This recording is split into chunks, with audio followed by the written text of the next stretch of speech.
Screen మీద heroine ని చూసి వావ్ ఏం ఫిగర్ మావా అంటూ సీటీలు కొట్టే ఆడియన్స్ కి ఇదొక షాకింగ్ న్యూస్.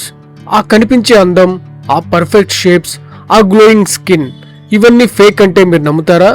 20 ఏళ్లుగా నేను నరకం అనుభవించాను. నన్ను బలవంతంగా ప్యాడెడ్ బ్రాలు, బంప్ ప్యాడ్లు తొడిగించి ఒక ప్రోడక్ట్ లా మార్చేశారు అంటూ టాలీవుడ్ బాలీవుడ్ బ్యూటీ సమీరా రెడ్డి ఒక అగ్ని పర్వతంలా పేలింది. అసలు రంగుల లోకం వెనుక జరిగిన ఈ డార్క్ సీక్రెట్స్ ఏంటి? 2002లో బాలీవుడ్ ఎంట్రీ ఇచ్చిన సమీరా రెడ్డిది నేచురల్ గా ఉండే చామన్ ఛాయ రంగు. కానీ మన మేకర్స్ హీరోయిన్ అంటే పాల మేగడలా తెల్లగా ఉండాలి కదా.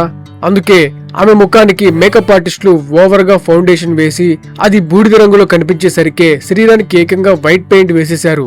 ముఖానికి ఒక రంగు, బాడీకి ఒక పెయింట్ వేసి అసలు తన సొంత బాడీ మీద తనకే అసహ్యం వేసేలా బాడీ షేమింగ్ కి గురి చేశారు. ఇది కేవలం ఒక్కరోజు జరిగిన బాధ కాదు, దశాబ్దాల పాటు ఆమె పడిన సైలెంట్ టార్చర్. ఇదంతా ఏదో గాసిప్ వెబ్సైట్ రాసిన ఆర్టికల్ కాదు.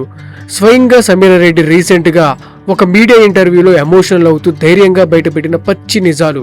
ఆమె మాటల్లోనే చెప్పాలంటే, నా బ్రెస్ట్ ఎత్తుగా కనిపించడానికి ప్యాడెడ్ బ్రాలు వాడమనేవారు.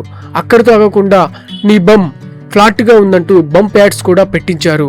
అసిస్టెంట్ డైరెక్టర్లు నేరుగా వచ్చి మొహం మీదే ఆ ప్యాడ్స్ సరిగా పెట్టుకోండి అని చెప్పేవారు. ఇక హీరోల విషయానికి వస్తే చాలా మంది హీరోలు నాకంటే పొట్టిగా ఉండేవారు.